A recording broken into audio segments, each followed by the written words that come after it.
All right friends, so once again you are welcome on Vidyasarthi. और आज के इस वीडियो में हम लोग चाइल्ड डेवलपमेंट पेडागोजी का क्वेश्चन सॉल्व करेंगे। टाइम बहुत कम रहेगा इसलिए मैराथन में जाएंगे और देखेंगे किस तरह के क्वेश्चन आते हैं। तो चलिए शुरू करते हैं। पहला क्वेश्चन यहाँ पर देखते हैं क्या है। तो पहले क्वेश्चन देखो क्या दिया हुआ है, सीटेट क्या आया हुआ क्वेश्चन है। तो पहले क्वेश्चन देखो दिया हुआ है कि multilingualism character of Indian society should be seen as, मतलब यहाँ पर ये बोल रहे हैं कि जो इतना सारा जो है मल्टीलिंगुअलिज्म मतलब तरह तरह के भाषा का इस्तेमाल करने वाले लोग जो इंडियन सोसाइटी में भारतीय समाज में हैं, उनको किस तरह से देखा जाना चाहिए।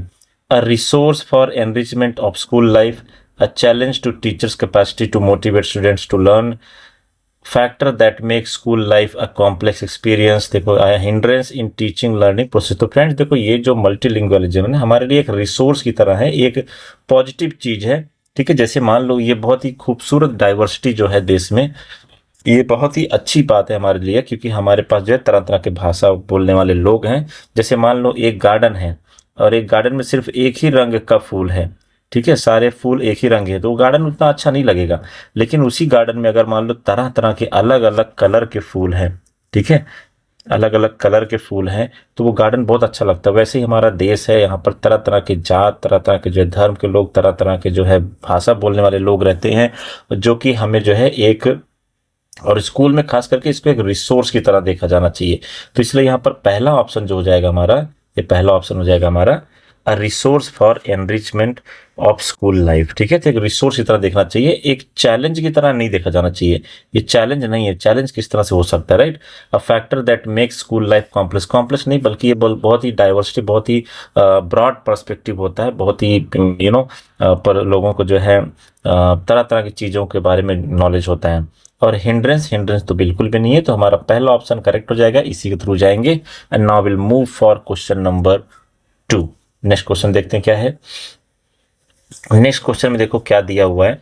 नेक्स्ट क्वेश्चन में यहाँ पर पूछा है, when a teacher involves a visually challenge learner in group activities with the other learners of the class, C is. तो विजुअली चैलेंज लर्नर है और ग्रुप एक्टिविटी में इन्वॉल्व है, तो उसमें यहाँ पर क्या बोला जा रहा है कि सी इज, तो creating barrier to learning for the class. अब देखो कोई विजुअली इम्पेयर्ड, विजुअली चैलेंज्ड बच्चा है, अगर उसको, वो भी नॉर्मल क्लास में है, तो उसको जो है कंसिडर करना जो है बैरियर कैसे हो सकता है। अगर बैरियर है भी तो हमें बैरियर उसे नहीं कंसिडर करना चाहिए, क्योंकि कोई भी बच्चा पीछे नहीं छूटना चाहिए। एक टीचर का ये फर्ज होता है, एक जॉब होता है कि वो सारे बच्चों को बराबर की नज़र से देखें, तो ये बैरियर बिल्कुल नहीं होना चाहिए, right. Acting according to spirit of inclusive education, yes. तो टीचर जो है, बेसिकली जो भी टीचर है, वो जो इंक्लूसिव एजुकेशन की जो भूमिका है, इंक्लूसिव एजुकेशन का जो कॉन्सेप्ट, मतलब सबको लेके चलना, जो एक स्पिरिट, मतलब कोई भी बच्चा पीछे नहीं छूटना चाहिए, वेदर ही और सी is visually challenged or any other problem, but we have to consider all student. Okay, so this is the second option, ये correct है। लेकिन थर्ड ऑप्शन देखते हैं, helping all the learner to develop sympathy। नहीं, sympathy बिल्कुल नहीं, sympathy बहुत अच्छी चीज नहीं होती। ठीक है, अगर कोई visually challenged है तो उसको जो है सेल्फ डिपेंडेंट बनाना है, sympathy जो है गेन करने के लिए नहीं देखा जाना चाहिए, और बाकी बच्चों को भी नहीं होना चाहिए। Likely to increase the stress, stress कैसे इंक्रीज होगा। ठीक है, वो बच्चा अगर विजुअली चैलेंज, तो उसमें उसकी क्या गलती, वो भी इवन वो भी उसको भी पढ़ाई का हक है, उसको भी जो है सब कुछ जानने का हक है। ठीक है, वो भी उतना ही राइट्स रखता है जितना बाकी नॉर्मल बच्चे रखते हैं, इसलिए जो ये भी गलत हो जाएगा।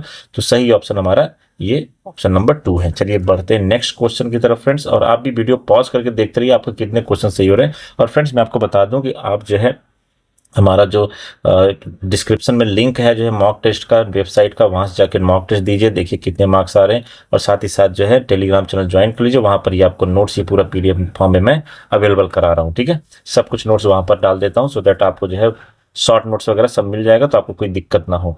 बढ़ते हैं नेक्स्ट क्वेश्चन की तरफ। इन अ कल्चरली, ठीक है, यहाँ पर देखो क्या लिखा है, in a culturally and linguistically diverse classroom. ठीक है, मतलब बहुत विविधता है क्लास में। Before deciding whether students come under special education category, a teacher should. ठीक है, तो टीचर जो है से क्या एक्सपेक्टेशन है in a culturally and diverse classroom में से। देखो सीटेट जुलाई 2013 में क्वेश्चन है, not involve parents as parents have their own work. ठीक है, evaluate student on her his mother language to establish disability, use specialized psychologist, segregate the child to neutralize environment। segregate नहीं करना है। ठीक है, तो यहाँ पर जो है अगर देखो यहाँ पर क्या बोल रहा है कि स्पेशल एजुकेशन कैटेगरी, मतलब कोई बच्चा जो वीक है या फिर उसको स्पेशल अटेंशन चाहिए, तो उसको जो है, या फिर उसको लैंग्वेज बैरियर हो सकता है, तो ऐसे केस में जो है नॉट इन्वॉल्व होगा, पेरेंट्स को तो इन्वॉल्व करना चाहिए, क्योंकि पेरेंट्स भी जो है बराबर जो है गाइड कर सकते हैं ज़्यादा, उसके लिए उसका जो है चीज़ों को समझ सकते हैं। पेरेंट्स के साथ भी बच्चा बहुत टाइम तक रहता है, तो पेरेंट्स को इन्वॉल्व करना चाहिए। अब दूसरा है कि evaluate students on his her mother language. देखो ये सही ऑप्शन है, मदर लैंग्वेज पर जो है बच्चों को इवेलुएट करना चाहिए टू स्टैब्लिश इट्स डिसेबिलिटी, मतलब उसकी बाकी की जो डिसेबिलिटीज हमें क्लियरली पता चल पाएगा, राइट। तो यही हमारा जो है मोस्ट एक्यूरेट आंसर है। यूज स्पेशलाइज साइकोलॉजी, जरूरत नहीं है स्पेशल एजुकेशन के लिए। सेग्रीगेट चाइल्ड, सेग्रीगेट बच्चों को बिल्कुल नहीं करना होता है, नहीं तो उनके अंदर में दुर्भावना आती है, उनके अंदर जो है एक नेगेटिव सेंटिमेंट डेवलप होता है, तो इसलिए जो है ऑप्शन नंबर 2 हमारा करेक्ट है। बढ़ेंगे नेक्स्ट क्वेश्चन की तरफ फ्रेंड्स।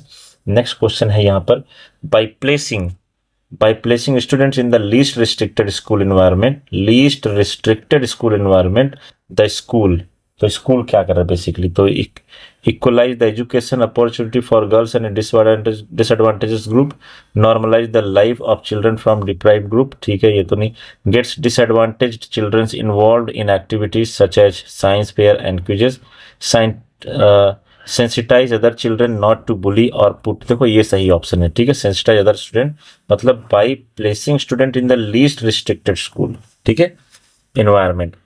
तो sensitize other children not to bully और put the disadvantage children down, ठीक है। जो डिसएडवांटेज चिल्ड्रन है, मतलब जैसे कि हमारे देश में आपको पता है जात पात बहुत होता है, तो उनको जो है बहुत सारे स्कूल में अलाउ नहीं किया था। अगर किसी ने अलाउ कर लिया, फिर वो बैकवर्ड क्लास से आते हैं, तो उसको जो है बच्चों को सेंसिटाइज करना है कि बुली नहीं करना है, किसी को जो है नकारात्मक भावना से नहीं देखना, ये चीज डेवलप करना है। तो ये हमारा जो है चौथा ऑप्शन करेक्ट हो जाता है। बढ़ेंगे जो है नेक्स्ट क्वेश्चन की तरफ। नेक्स्ट क्वेश्चन लिखा है, A teacher can effectively respond to the need of children from disadvantaged section of society by, तो disadvantaged section of society जो है अगर वहां पर है, तो इफेक्टिवली रिस्पॉन्स कैसे टीचर कर सकता है। तो नंबर 1 है telling the other children to cooperate with the disadvantage children and help them learn the ways of the school, ठीक है। Sensitizing the disadvantage children to the norms and strictures of school so that they can comply with those, okay.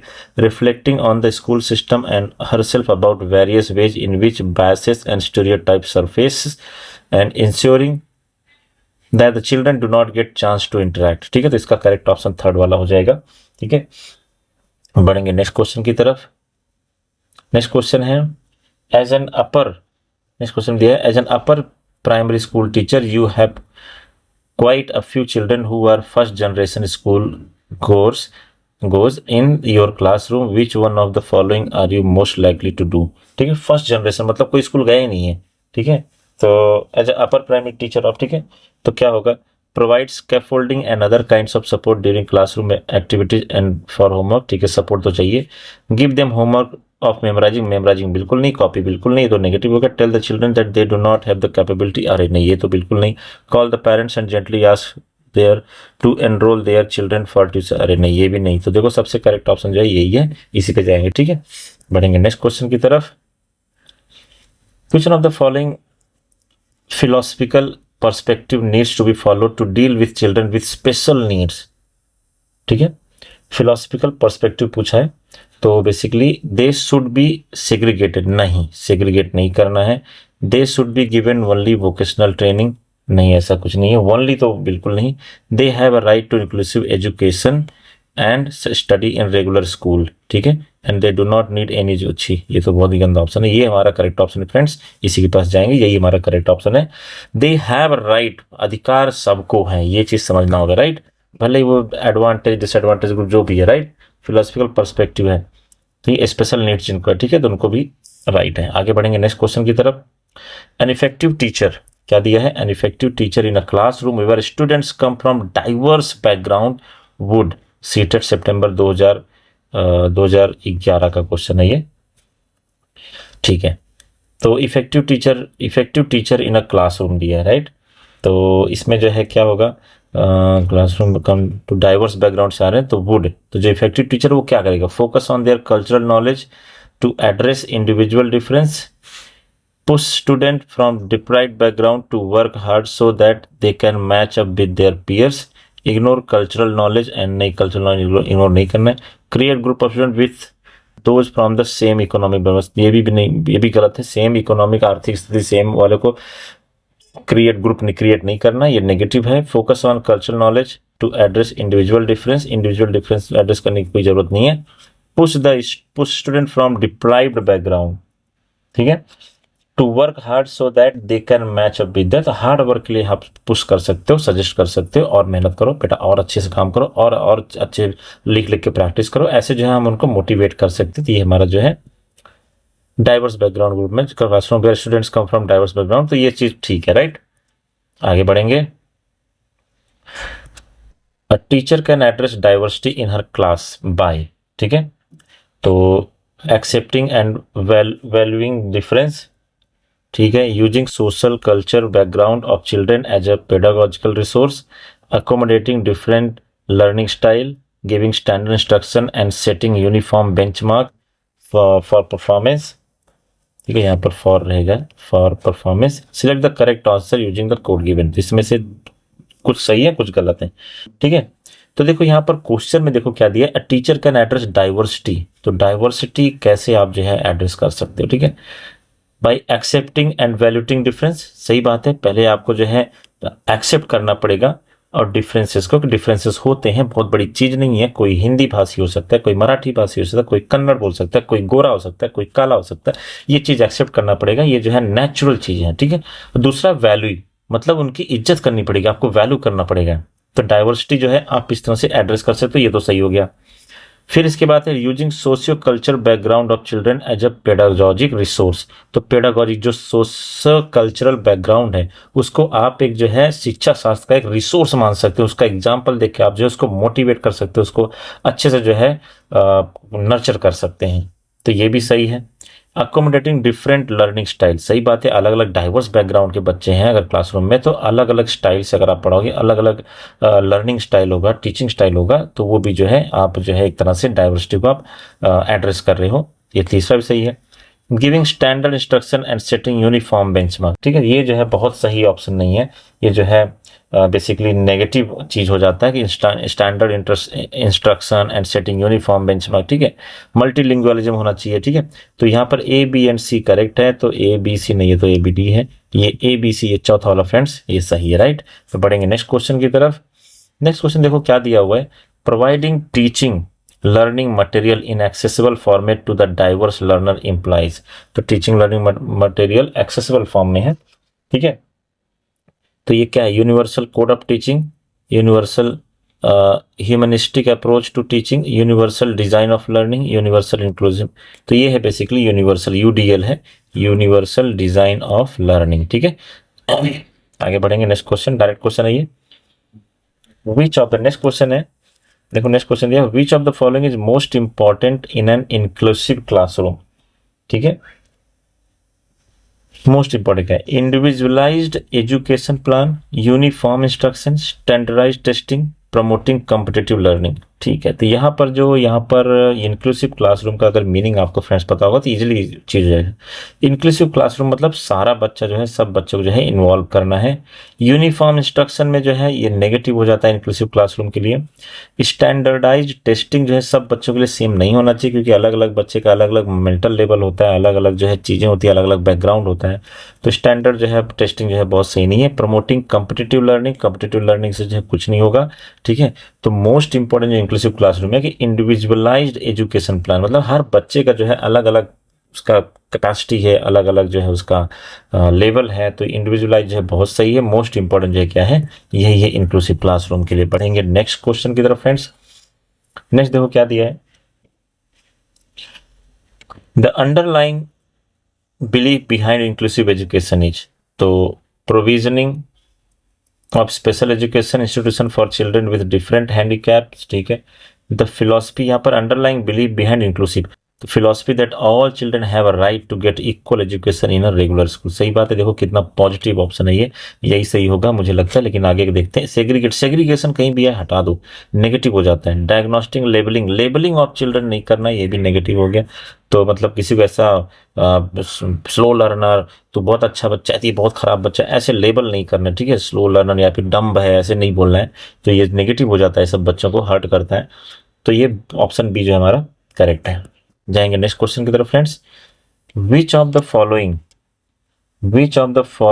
Will hinder inclusion of learners from disadvantaged and deprived group, ठीक है, disadvantage and deprived group. CTET जनवरी 2022 का question है। Flexible, यहां पर दिया हुआ है flexible curriculum, decontextualise content, learner centre pedagogy, comprehensive. यहां पर क्वेश्चन देखो, हिंडर पूछा है, हिंडर, ठीक है। हिंडर मतलब होता है कि किसी चीज को और डिफिकल्ट बनाना। तो विच of the following will hinder inclusion of learner from disadvantage. तो हिंडर क्या है कि ये जो है यहाँ पर flexible curriculum, just a minute, flexible curriculum, ठीक है, ये तो सही है, ये हिंडर नहीं करेगा। डीकॉन्टेक्चुअलाइज कॉन्टेक्स्ट, ये सही है, ठीक है, ये नहीं होना चाहिए, हिंडर करेगा। लर्नर सेंटर पेडागोजी, सही बात है, ये तो अच्छा चीज है, ये तो इससे कठिनाई कैसे पैदा होगी, ठीक है, डिसएडवांटेज एंड डिप्राइव्ड ग्रुप के लिए। कॉम्प्रिहेंसिव इवैल्यूएशन, तो कॉम्प्रिहेंसिव इवैल्यूएशन पॉजिटिव चीज है, तो ये जो गलत है ना हिंडर, यही जो है क्या कठिनाई पैदा करेगा, डीकॉन्टेक्चुअलाइज कंटेंट, ठीक है। तो ये हमारा जो है करेक्ट ऑप्शन हो जाएगा फ्रेंड्स। बढ़ेंगे नेक्स्ट क्वेश्चन की तरफ। Use of diverse pedagogical strategy by the teacher will help in inclusion of, ठीक है। तो यहां पर दिया student with speech impairment, student with visual impairment, students with giftedness, creative students, choose the correct option. तो यहाँ पर करेक्ट ऑप्शन पूछा है, तो और क्वेश्चन में क्या है, use of diverse pedagogical strategy bye teachers will help in inclusion of. तो ये तीनों ही सही है, ठीक है। पेडागोजिकल स्ट्रेटजी, वो भी डाइवर्स, मतलब बहुत सारे तरीके, बहुत सारा, ठीक है, मतलब ऐसे बहुत सारे रास्ते आपने ईजाद किए हुए हैं पढ़ाने के, टीचिंग लर्निंग में, ठीक है। तो ये डाइवर्स जो है बड़ा पॉजिटिव चीज़ है, क्योंकि हमारा देश भी डाइवर्सिटी से भरा हुआ है, तो हमें यही चीज़ अपनाना पड़ेगा। तो इसलिए ये भी पॉजिटिव है, ये भी पॉजिटिव है। देखो student of giftedness, creative students, ठीक है, हर तरह के बच्चों के लिए अच्छा रहता है। तो ये हमारा ABCD फोर्थ करेक्ट हो जाएगा। बढ़ेंगे नेक्स्ट क्वेश्चन की तरफ। With respect to inclusion of students with disabilities in regular school, which of the following provision is against the right of person with disabilities Act 2016, ठीक है। तो ये जो है बेसिकली इसका डायरेक्ट आंसर बताता हूँ, ये compulsory second and third language course, ठीक है, compulsory second and third language. दो क्वेश्चन अगर आप ध्यान से समझो, तो with respect to inclusion of students with disabilities in regular school, which of the following provision is against the right of person with. अब मान लो कोई भी जो फर्स्ट लैंग्वेज तो समझ में आता है, ठीक है, मतलब उसका मदर टंग हो गया, लेकिन सेकेंड लैंग्वेज, थर्ड लैंग्वेज, एक तो वैसे ही उसका जो है अगेंस्ट, मतलब ये डिसेबिलिटीज एक्ट है, और दूसरा चीज कैसा है कि student with disabilities in regular school, ठीक है, रेगुलर स्कूल भी नहीं जा रहा, तो ये सेकंड एंड थर्ड लैंग्वेज के लिए जो है ठीक नहीं है, ठीक है, तो अगेंस्ट हो जाता है, तो यही हमारा करेक्ट ऑप्शन हो जाएगा। पढ़ेंगे नेक्स्ट क्वेश्चन की तरफ, and this is the last question, देख लेते हैं जल्दी से। Which of the following principle underlying the philosophy of inclusive education. Discrimination नहीं, इक्विटी हाँ, लेबलिंग नहीं करना, स्टीरियोटाइपिंग बिल्कुल नहीं। ये सेकंड वाला ऑप्शन फ्रेंड्स करेक्ट हो जाएगा। और इसी के साथ हमारा ये टॉपिक भी खत्म हो जाता है। हमने आज मैराथन भी कर लिया, और डिस्क्रिप्शन में जाके मॉक टेस्ट जरूर दीजिए, साइंस का, CTP का सब मॉक टेस्ट डाल दिया है, तो आप देखिए कि कितने मार्क्स आ रहे हैं। मार्क्स आपको तुरंत मिल जाएंगे, आपको आपका स्कोर तुरंत पता चल जाएगा, ठीक है। तो चलिए आज के लिए इतना ही करते हैं, थैंक यू। और नए हैं चैनल पर तो सब्सक्राइब कर लीजिए, बाय।